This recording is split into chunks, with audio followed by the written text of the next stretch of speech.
নরেন্দ্র মোদী বাংলাদেশকে উত্তাল করার চেষ্টা করেছেন, বাংলাদেশকে অকার্যকর করার চেষ্টা করেছেন, বাংলাদেশকে ব্যর্থ করার চেষ্টা করেছেন। সেই নরেন্দ্র মোদীকে এবার চোর সম্বোধন করা হয়েছে পার্লামেন্টে। বাংলাদেশকে না খাইয়ে মারবেন সেই শুভেন্দু অধিকারীকে এবার জুতা পেটা করা হয়েছে। শাস্তি পেতে শুরু করেছে ভারতের সেই সব ব্যক্তিরা যারা বাংলাদেশকে ব্যর্থ করার এক নীল নকশা এঁকেছিলেন। ডক্টর ইউনূসের হাত কত লম্বা, এই ভিডিওটা দেখলে আপনি পুরোটা মনোযোগ দিয়ে দেখবেন, বুঝতে পারবেন। কারণ কাকু নতুন ভাবে যুদ্ধের এক কৌশলে নেমেছে, খুবই ভয়াবহ একটা যুদ্ধ। আরে অ্যাকশন টু অ্যাকশন, ডাইরেক্ট। যারাই বদমাইশটাকে জুতার মালা পড়াইছে তাদের অভিনন্দন জানাই। যারা জুতার মালা পড়াইছে তারা আওয়ামী লীগের আমলে এই কানুর কারণে এলাকায় থাকতে পারে নাই। কোন পুলিশে ঝামেলা করবেন না, গ্রেপ্তার ঢুকাই দেবো গ্রেপ্তার। আর জামাত আর বিএনপি তার সম্মান রক্ষার নামে এই আওয়ামী লীগ রক্ষার নষ্ট রাজনীতি জনগণ। দর্শক, আজকের এই ভিডিওটি দেখলে আপনারা রীতিমতো অবাক হয়ে যাবেন। আপনারা জানেন ইতিমধ্যে আওয়ামী লীগ সরকারের পতন হয়েছে। এখন ক্ষমতায় আছেন অন্তর্বর্তী সরকার ডক্টর মোহাম্মদ ইউনূস। অন্তর্বর্তী সরকারের মাননীয় উপদেষ্টা ডক্টর মোহাম্মদ ইউনূস থাকাকালীন দেশে কি কি ঘটনা ঘটে যাচ্ছে তা আপনাদের প্রমাণ সহকারে দেখাবো। দর্শক, কথা আর বাড়াবো না, ভিডিওতে চলে যাব। তার আগে আপনাদের কাছে ছোট্ট একটি অনুরোধ, আপনি যদি আমাদের চ্যানেলে নতুন দর্শক হয়ে থাকেন তাহলে অবশ্যই চ্যানেলটি সাবস্ক্রাইব করে পাশে থাকা বেল আইকনটি বাজিয়ে দিতে ভুলবেন না। যারা অলরেডি আমার চ্যানেলটি সাবস্ক্রাইব করেছেন তাদেরকে জানাই অসংখ্য ধন্যবাদ। চলুন ভিডিওটি শুরু করা যাক। আজকের এই কানুকে আমি স্পষ্ট করে সরকারের কাছে বলতে চাই, 24 ঘন্টার মধ্যে এই কানুকে গ্রেফতার করতে হবে। আগামী 24 ঘন্টার মধ্যে তার মামলার কারণে গ্রেফতার করতে হবে। তাকে আজকে নতুন কোনো মামলা সাজিয়ে গ্রেফতার লাগবে না। শুধুমাত্র তিনি হত্যা মামলার আসামি, এই কারণে তাকে গ্রেফতার করে তারপরে তাকে আইনের আওতায় আনতে হবে। আপনি কিসের মুক্তিযোদ্ধার কাট খেলছেন? এখনো বাংলাদেশের গণহত্যা চালিয়েছে গত এই 24-এর গণহত্যা। এই গণহত্যার ম্যাক্সিমাম হচ্ছে 71-এর সময় যারা মুক্তিযুদ্ধ করেছে, সেই মুক্তিযুদ্ধের সার্টিফিকেট যাদের বাসায় ঝুলানো, তারাই তো 24-এর মুক্তিযোদ্ধাদেরকে হত্যা করেছে। চোখের সামনে বসে নাই ওবায়দুল কাদের আওয়ামী লীগের লোকজন, এই যে জাতীয় সংসদের এমপি মন্ত্রী বসে আছে, এমনকি মুক্তিযোদ্ধা মন্ত্রী আকাবা মোজাম্মেল, তিনি কি মুক্তিযোদ্ধা ছাড়া মুক্তিযোদ্ধা মন্ত্রী হয়েছে? তাহলে সেই মোজাম্মেলকে আপনার যেখানে পালিয়ে যেতে হয়েছে, কোথায় আছে এখন? 2000 মানুষকে যারা হত্যা করেছে, খুঁজে দেখেন এই কানুও সেই হত্যার আসামি। খোঁজেন, তদন্ত করলে দেখবেন ওই কানুর এলাকায় তিনি সেই জায়গায় তার এই যে আমাদের ছাত্রদেরকে হত্যার নির্দেশ দিয়েছে এই কানু। অতএব বিবেককে কাজে লাগান। যত্রতত্র যায় আসে তাই কিছুতে নামলে পড়লে হবে না, আবেগতাড়িত হয়ে কাজ হবে না। এদেশে আবেগ বিক্রি করা হচ্ছে। মানুষগুলোকে হত্যা করেছে এই কানুদের নির্দেশে। কোত্থেকে এই কানু আসলো? যেই কানুকে আওয়ামী লীগ পর্যন্ত বিচার চাইলো, সেই কানু হঠাৎ করে আপনার কাছে আমার কাছে একজন বীর মুক্তিযোদ্ধা সার্টিফিকেট নিয়ে বসে গেল। কোত্থেকে আসলো? কি কারণে আসলো? এটা একটা সাজানো নাটক। এটা সাজানো নাটক।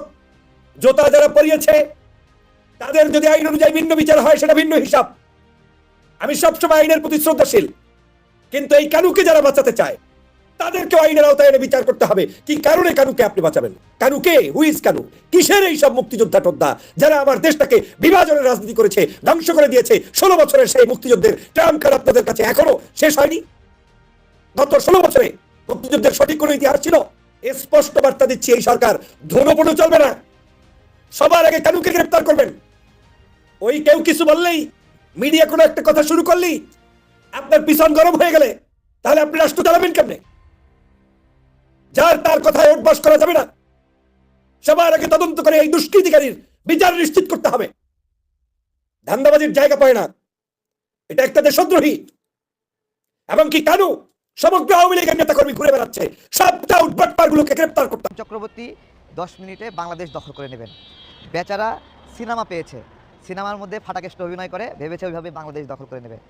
বাস্তবতা কি? বাস্তবতা পশ্চিমবঙ্গের মানুষরা বলছে বাংলাদেশিরা ওখানে না যাওয়াই তারা না খেয়ে মরছে।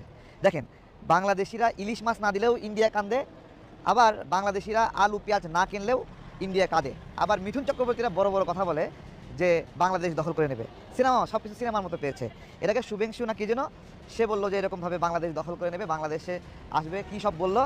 পরবর্তীতে কী হলো? তাকে জুতা পেটা করলো। তো এই হলো সামগ্রিক অবস্থা। বাংলাদেশ এবং ভারত যে সামগ্রিকভাবে অবস্থানে রয়েছে, এই অবস্থানে ভারত বাংলাদেশের বিরুদ্ধে যাই করুক, বাংলাদেশের লাভ ছাড়া লসের কিছু নাই। আমি ইন্ডিয়ানদেরকে বলি, তোমরা যেভাবে আলু পেঁয়াজ বন্ধ করার কথা বলছো না, তারপরে সীমান্ত বন্ধ করে রাখবা, এইটা 1 বছর করো।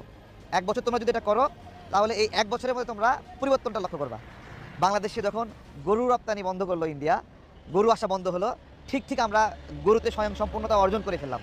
ঠিক একইভাবে পেঁয়াজের উৎপাদন কোথায় গিয়ে ঠিকছে তোমরা জানো? আমরা এখন 36 লাখ মেট্রিক টন পেঁয়াজ উৎপাদন করি, আমাদের প্রয়োজন হয় 25 লাখ মেট্রিক টন। আমাদের অনেক কিছু ঘাটতি আছে, অনেক কিছু আমরা পিছিয়ে আছি, কিন্তু তারপরেও আমরা আমাদের প্রয়োজনীয় জিনিসটা উৎপাদন করতে জানি। আমাদের জমি কম, আমাদের নদীগুলো তোমরা বন্ধ করে রাখছো, এখানে পানি আসে না, যার ফলে আমাদের ফসল উৎপাদন ব্যাহত হয়। তারপরেও আমরা সেখান থেকে টিকে থাকবো, কারণ আমরা বাংলাদেশটা যেভাবে এদেশে জন্ম হয়েছে, আমরা না মরতে জানি, বুঝছো। আমরা এদেশে 1971 সালে 30 লাখ মানুষ শহীদ হয়েছে। তোমার দেশের স্বাধীনতায় তোমাদের কত মানুষ মারা গেছে, এটা কিন্তু গোল টেবিল বৈঠকে স্বাধীনতা অর্জন না, এটা যুদ্ধ করে অর্জন করা একটা স্বাধীনতা। এই যে গণ অভ্যুত্থান হলো, 2000 মানুষ মরে গেল, মরে গিয়ে দেশ থেকে স্বৈরাচার তাড়ায় দিল। এই দেশের মানুষদের জাত তোমরা এখনো চেনো নাই, বিভিন্ন হুমকি ধামকি দাও না।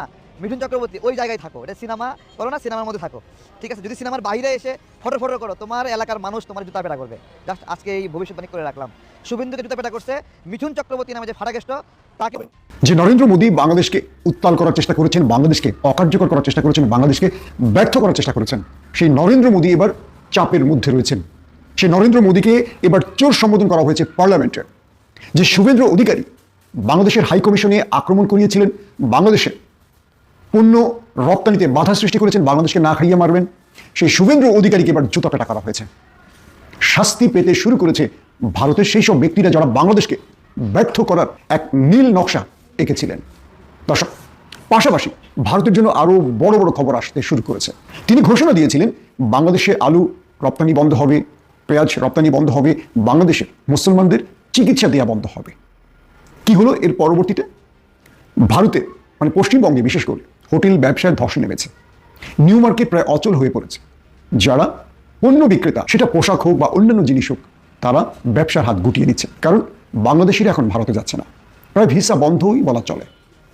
এই পরিস্থিতিতে শুভেন্দু অধিকারী ঘোলা জলে যে মাছ শিকারের চেষ্টাটা করেছিলেন, তিনি পুরোপুরি ব্যর্থ হলেন। কেবল শুভেন্দু অধিকারী নন, তার দাদা, তার বিগ বস নরেন্দ্র মোদীও বড় রকম চপেটাঘাত খেলেন এই যাত্রায়।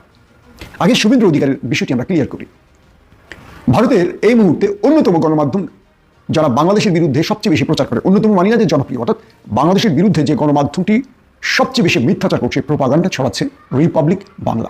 সেই রিপাবলিক বাংলার hawker news presenter, comedian, cartoon, সে ময়ূখ, তার অবস্থা কি হলো দেখেন। ভারতের মহারাষ্ট্র থেকে শুরু করে বিভিন্ন জায়গায় বিক্ষোভ হয়েছে। বলা হচ্ছে যে বাংলাদেশে এই আলু পেঁয়াজ রপ্তানিতে বাধা দেওয়ার কারণে কৃষকরা যে আলু এবং পেঁয়াজ উৎপাদন করেছে, এগুলো এখন রাস্তায় নষ্ট হয়ে যাচ্ছে। আর সেই কৃষকরা এবার রাস্তায় নেমে বিক্ষোভ করলো, এবং সেই কৃষকরা শুধু রাস্তায় নামলো না, ময়ূখ সেই কমেডিয়ানের বাড়ি ঘেরাও করলো, বললো ময়ূখ তুমি আমাদের আলু কেনো, আমাদের পেঁয়াজ কেনো, কারণ তোমার জন্যই এই পণ্যগুলো আমাদের বাংলাদেশে রপ্তানির সুযোগ থাকলেও সেটা বন্ধ করা হয়েছে, এবার তুমি এগুলো কেনো। ময়ূখ নিজের বাড়িতেও থাকতে পারছে না, পালিয়ে গেছেন গোপনে, কারণ জনগণ লাঠি সোটা নিয়ে ময়ূখকে তার বাড়িতে হামলা করেছে। এখন ময়ূখ কি করবেন? তিনি যে মানুষকে উস্কে দিলেন, তিনি যে বাংলাদেশিদের বিরুদ্ধে বিদ্বেষ ছড়ালেন, এবার তিনি নিজেই সেই বিদ্বেষের জালে আটকে পড়লেন। এখন ভারতবর্ষের জনগণ বলছে আমাদের এই যে এত এত আলু, এত এত পেঁয়াজ আমরা কি করবো, এগুলো তারা এখন রাস্তায় ফেলে দিচ্ছেন। সেই ভিডিও ভারতের গণমাধ্যমে প্রচার হচ্ছে। ওরা বাংলাদেশকে বিপদে ফেলতে গিয়ে এখন নিজেরাই বড় রকম বিপদে পড়ে গেছে। এখন ওদের আলু কেনার কেউ নেই, ওদের পেঁয়াজ কেনার কেউ নেই। অন্যদিকে ডক্টর মোহাম্মদ ইউনূস কি করলেন? ভারতের বিকল্প পণ্য বাজার তৈরি করলেন, যেখানে পণ্য বিক্রিও করবেন, সেখান থেকে কিনতেও পারবেন। পাকিস্তান, চীন, তুরস্ককে টানলেন এই যাত্রায় ডক্টর মোহাম্মদ ইউনূস। আমাদের খাদ্যপণ্য মানে আলু পেঁয়াজ আদার্স যে পণ্যগুলো আমরা ভারত থেকে কিনতাম, এগুলো এখন আসবে চীন থেকে, পাকিস্তান থেকে, তুরস্ক থেকে এবং আমাদের নিকট আরও কয়েকটি দেশ থেকে। এখন কি করবে ভারত? আবার চিকিৎসার বাজারে যে মন্দা অবস্থা তৈরি হয়েছে, তার কারণটা কি? তার কারণটা হলো বাংলাদেশের রোগীরা আগে ভারতে যেতেন বলে ভারতের বহু ডাক্তার, বহু ডায়াগনস্টিক, বহু হাসপাতাল টিকে থাকতো। যেহেতু বাংলাদেশিরা এখন যাচ্ছেন না, সে হাসপাতালগুলো এখন তালা ঝুলতে শুরু করেছে। এই অবস্থায় ভারত বড় রকম বিপদে পড়েছে। পার্লামেন্টে নরেন্দ্র মোদীকে চরমভাবে ধোলাই দেওয়া হলো। অন্য দলগুলোর পক্ষ থেকে বলা হলো নরেন্দ্র মোদী ভারতবর্ষের সবচেয়ে বড় চোর। তিনি বাংলাদেশের সাথে যে সম্পর্ক করলেন, এই সম্পর্কটা কেবল আদানিকে বাঁচাবার জন্য। তিনি আদানির বিদ্যুৎ বাংলাদেশে বিক্রি করলেন, ভারতকে অন্ধকার করে উচ্চ মূল্যে বাংলাদেশে বিদ্যুৎ দিলেন। এতে ভারতও লাভবান হলো না, বাংলাদেশও লাভবান হলো না। হলো কে? নরেন্দ্র মোদী এবং আদানি।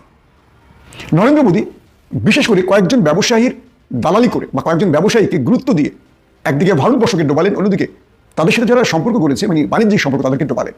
এর মধ্যে শেখ হাসিনার নামটি উঠে আসলো, কারণ এই শেখ হাসিনাকে অবৈধ ক্ষমতায় রাখার জন্য নরেন্দ্র মোদী বাংলাদেশের সাথে এমন কিছু চুক্তি করলেন যাতে বাংলাদেশের সর্বনাশ হয়েছে। পাশাপাশি ভারতেরও ভারতের প্রতি বাংলাদেশের ঘৃণা, বিদ্বেষ, ক্ষোভ বেড়েছে। এতে এই দুই দেশের মধ্যে সম্পর্কটা নষ্ট হয়েছে। পার্লামেন্টে বলা হলো মোদী হলো সবচেয়ে বড় চোর। একজন প্রধানমন্ত্রীকে সামনে বসিয়ে পার্লামেন্টের বিরোধী মতের নেতারা বলছেন নরেন্দ্র মোদী হলেন সবচেয়ে বড় চোর। তিনি ভারতবর্ষটাকে বিভাজিত করে ফেলেছেন, হিন্দু মুসলমানদের মধ্যে বিদ্বেষ ছড়ালেন। তারা বললেন যে হঠাৎ করে স্বপ্ন দেখছি নরেন্দ্র মোদী মসজিদ মন্দির হয়ে যাচ্ছে। যে মসজিদগুলো শত বছর ধরে ভারতবর্ষে রয়েছে সেগুলোকে হঠাৎ করে তিনি মন্দির দাবি করছেন। এভাবে তিনি মুসলিম জাতিগোষ্ঠীর হৃদয়ে আঘাত করছেন। এটা ভারতবর্ষে আগে কখনো হয়নি। এই ভারতবর্ষের দীর্ঘদিন, যুগের পর যুগের, শতাব্দী ধরে এই দুটো জাতি, হিন্দু মুসলিমরা একসঙ্গে চলেছে, কিন্তু এখন মনে হচ্ছে ভারতবর্ষের মুসলমানরা সবচেয়ে বড় অপরাধী। আর এই কাজটি করেছে কে? নরেন্দ্র মোদী। যার কারণে ভারত এখন বিভক্ত হওয়ার পথে। ভারত এখন আর আগের জায়গায় নেই। যে ভারতকে বলা হতো গণতান্ত্রিক রাষ্ট্রের সবচেয়ে বড় উদাহরণ, আজ বলা হচ্ছে ভারত হলো সবচেয়ে বড় সংখ্যালঘু নির্যাতনের দেশ। অথচ সেই ভারত বাংলাদেশের দিকে তীর ছুটছে। দর্শক, সম্পূর্ণ ভিডিওটি দেখলেন, আশা করি বিষয়টি বুঝতে পেরেছেন। এই নিয়ে আপনার গুরুত্বপূর্ণ মন্তব্যটি অবশ্যই কমেন্ট বক্সে জানিয়ে দিবেন। ধন্যবাদ।